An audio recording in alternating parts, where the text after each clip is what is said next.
السلام علیکم طلباء، آج ہم جماعت چہارم کے مضمون اردو میں جو پہلی نظم دی گئی ہے حمد، اس کی مشق اس ویڈیو میں حل کرنے والے ہیں۔ ایک جملے میں جواب لکھیے۔ دیکھیے طلباء، یہاں پر ہمیں 4 سوالات پوچھے گئے ہیں جن کے جواب ہمیں ایک جملے میں دینا ہے۔ پہلا سوال ہے، سبز پودوں کی نوجوانی سے کیا مراد ہے؟ اس کا جواب ہے، سبز پودوں کی نوجوانی سے مراد تر و تازہ اور سرسبز پودے ہیں۔ سوال نمبر 2، سورج کے چہرے پر کیا ہے؟ اس کا جواب ہے، سورج کے چہرے پر رنگین کرنوں کا صحرا ہے۔ سوال نمبر 3، باغ پر تازگی کی تراوش کون کرتا ہے؟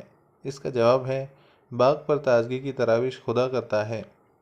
سوال نمبر 4، شاعر نے کن چیزوں کو فطرت کے سامان کہا ہے؟ اس سوال کا جواب ہے، شاعر نے پھول، پودے، چمن، کھیت، میدان، جھیل، چشمے، پہاڑ اور حیوان کو فطرت کے سامان کہا ہے۔ چلیے طلباء، اب آگے بڑھتے ہیں۔ آگے ہمیں دیا گیا ہے، جوڑیاں لگائیے۔ صبا کی روانی، پھولوں کی شادمانی، بلبلوں کی شیریں بیانی، گھٹاؤں کی یورش، تازگی کی تراوش۔ اس طرح سے آپ کو یہ جوڑیاں لگانی تھی۔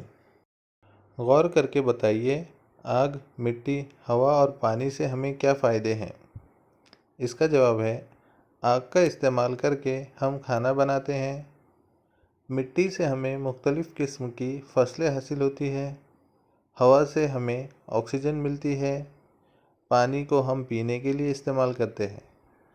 اس کے علاوہ بھی آگ، مٹی، ہوا اور پانی کے بہت سارے فائدے ہیں جو آپ اس جواب میں لکھ سکتے ہو۔ اس طرح سے یہ مشق ہماری یہاں پر مکمل ہوتی ہے۔ اگر آپ کو ویڈیو پسند آیا ہو تو لائک کریں، شیئر کریں اور چینل کو سبسکرائب کر کے بیل آئیکن بھی دبا دیں، جس سے آپ کو نئے ویڈیوز کی نوٹیفیکیشن ملتی رہے۔ Thank you.